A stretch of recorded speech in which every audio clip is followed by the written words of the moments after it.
Hello everyone. In this video I'll be translating and summarizing the latest Urdu broadcast by Moeed Pirzada to make it accessible for our English-speaking audience. Let's go through the key developments and insights in Moeed Pirzada's words. Looking at developments over the last 24 hours, there are major updates concerning India-Pakistan dynamics, Pakistani politics, and particularly Imran Khan's meeting. But we also have very disturbing and significant developments from Europe. For example, matters involving Muslims, Pakistanis and immigration. When you see that Geert Wilders party, the PVV, which was part of the ruling coalition in the Netherlands, decided to exit the government, it caused the Dutch government to collapse. Prime Minister Dick Schoof submitted his resignation to the king, and now elections will be held. Why is this such bad news? What are the implications for Pakistanis and Muslims? I'll analyze this further in upcoming comments. Meanwhile, last week we discussed in detail how Ukrainian drone attacks have rattled Russia. American media is celebrating this, claiming Russia has been shaken. But I read a much more sober analysis by a former CIA director who studied Russia deeply. In his interview, he explained that Russia's strategic military and bombing capabilities remain intact. However, the risks of a more dangerous war in Europe have increased.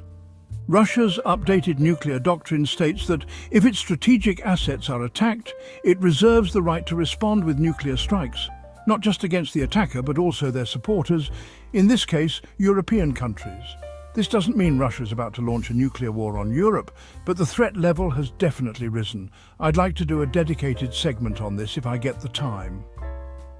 Now, about Imran Khan's meeting with his sisters, Alima Khan and another sister, he conveyed a detailed message.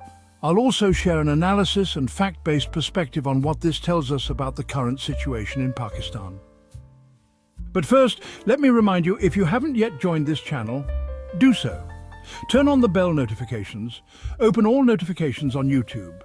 I've also created a WhatsApp channel for direct access, and I keep sharing the link in my pinned tweet and description. Please join.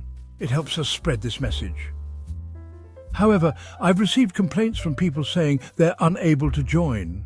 Some issues are technical, like clicking the link opens Safari or Google with different options. If you scroll down the page, you'll find a blue open button. Click it. Then you'll get the follow option for the channel. That works if you use the pinned tweet link, the description link, or the one on Twitter. The bad news is that it seems the Pakistani government has influenced Meta to categorize this WhatsApp channel as politically sensitive content. People tell me it no longer appears in the update search bar on WhatsApp. I tested this myself in America, even asked ChatGPT to help.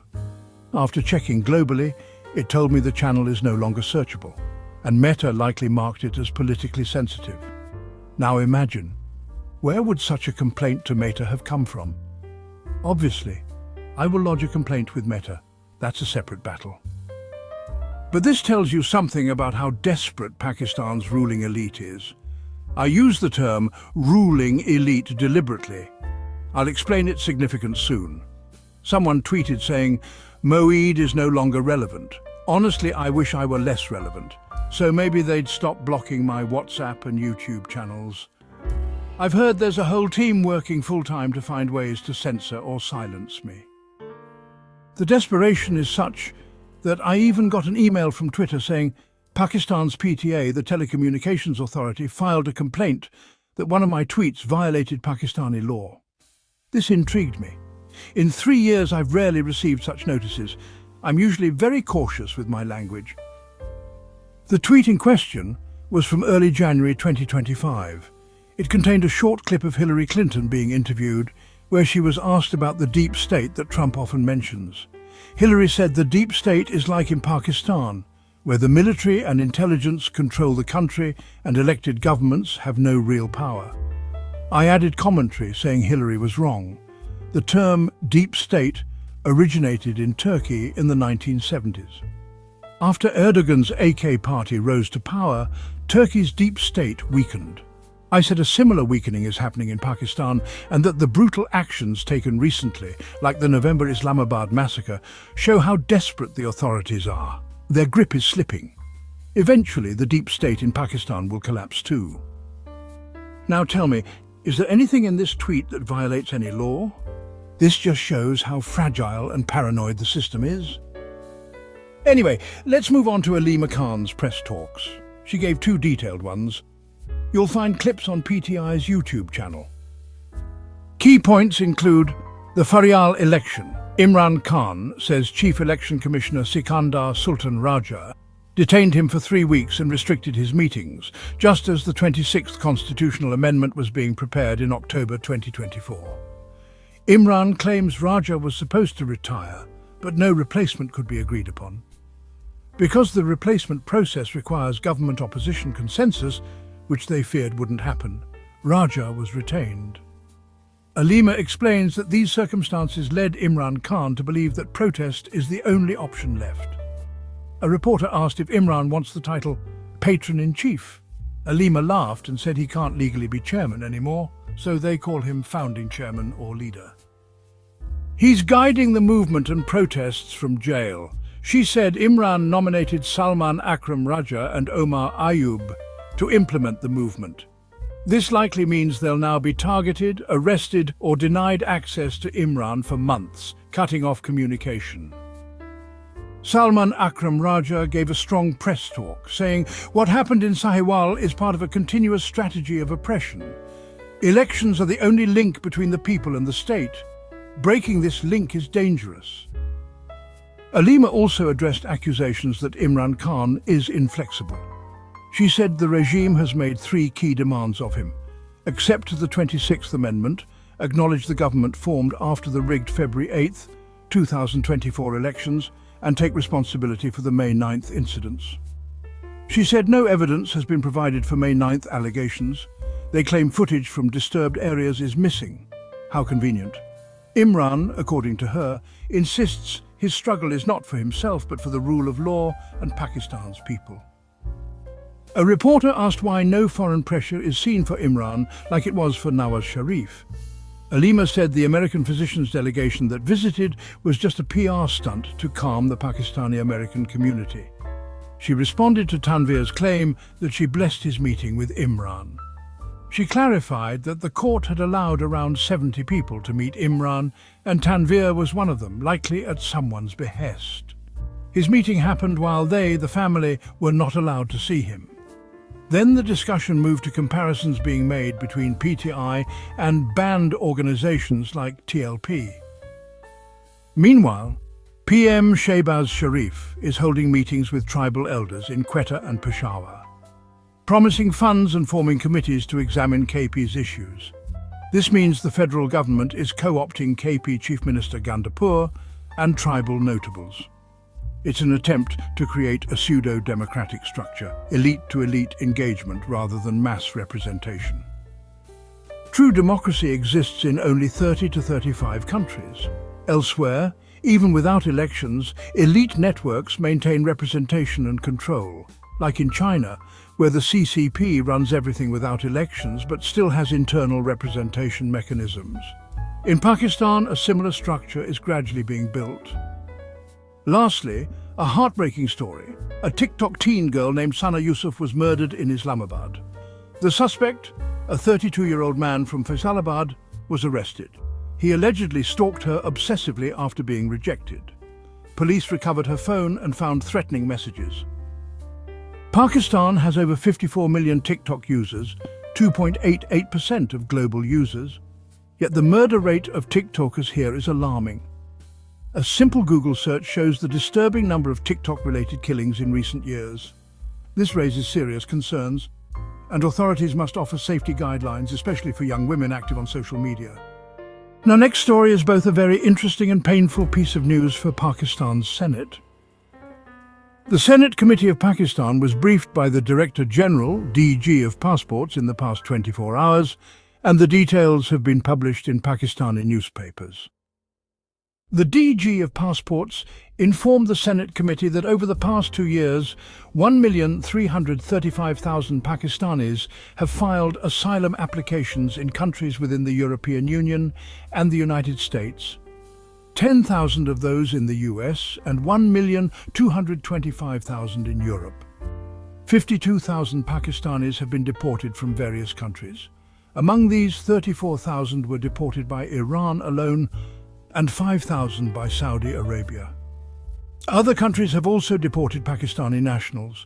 Why were 34,000 deported from Iran? Because they didn't want to stay in Iran. They were entering Turkey through Iran and from there attempting to reach the Mediterranean and Europe. Their destination was Europe. That is why 125,000 applied for asylum in Europe. The DG of Passports also informed the Senate committee that countries like Italy, the UAE and several others in the Middle East, Europe, the UK and Germany have either stopped or suspended issuing student visa programs for Pakistani students. In fact, across Europe, almost all student programs have been suspended. But after sharing all these tragic developments, the DG of Passports expressed great happiness and pride before the Senate. He said that it is a matter of great pride that despite all these difficulties, there are still 103 million talented Pakistanis who are working abroad and sending foreign exchange to Pakistan. They are contributing to Pakistan's foreign reserves, something that the ruling elite of Pakistan always celebrates.